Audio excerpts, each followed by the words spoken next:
Alright, hey, what is up, guys? Thanks for joining me today. Sorry for the low light out here at Randolph Golf Course, the driving range. We're at the chipping green right now, but it's all closed for overseeding. So I figured I'd come out here, give you guys a bag tour of exactly what I hit with, just the kind of variety of the balls, stuff like that. Just kind of show you what I'm working with.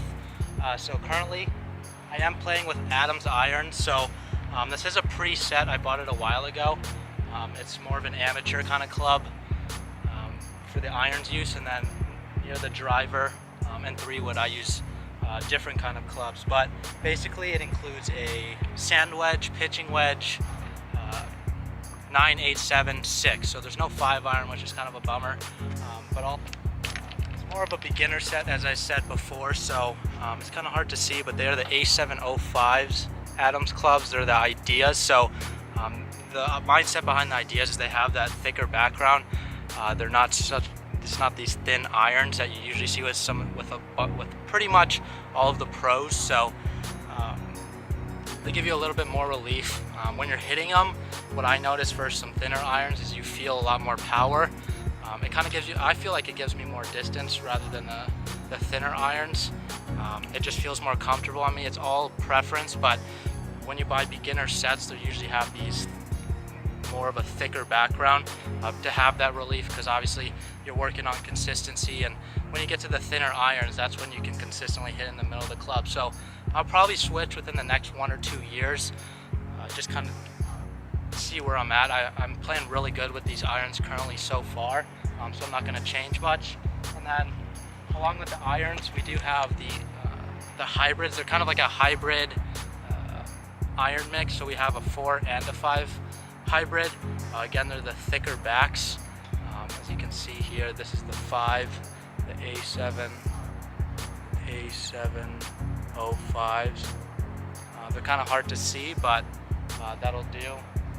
And then I recently got 3 new wedges. So these are the Cleveland RTX, the 588s. So I have a 52, 56, and a 60. They're very thin, small-headed wedges. So 52 I usually hit about 125, 56 I hit about 115, and on a good day I can hit a 60 about 100. Not the farthest distances you guys have heard, but they take a while to get used to, especially hitting them in the center of them. So this is kind of a good transition, something I recommend for you guys. If you're looking to try to get from that intermediate to advanced stage, try switching your wedges first, kind of get that feeling of thinner clubs, and then maybe start to look and do some fittings for thinner irons themselves. So looking at the driver, I do hold a TaylorMade.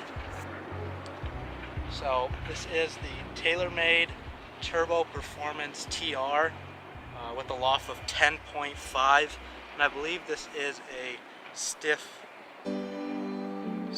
flex shaft. It works good for me. The loft I like 10.5. It just works a little bit for me because I like to pick up the club a little bit more. But this is basically the driver that I'm holding currently right now. This is the one I was talking about in the last video that you see a lot of.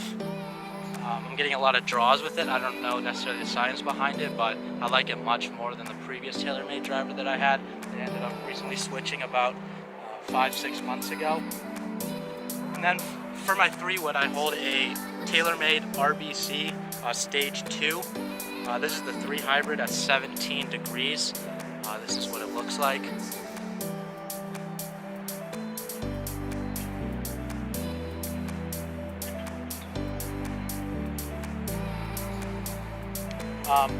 This isn't my favorite club. I don't use it too much on the course.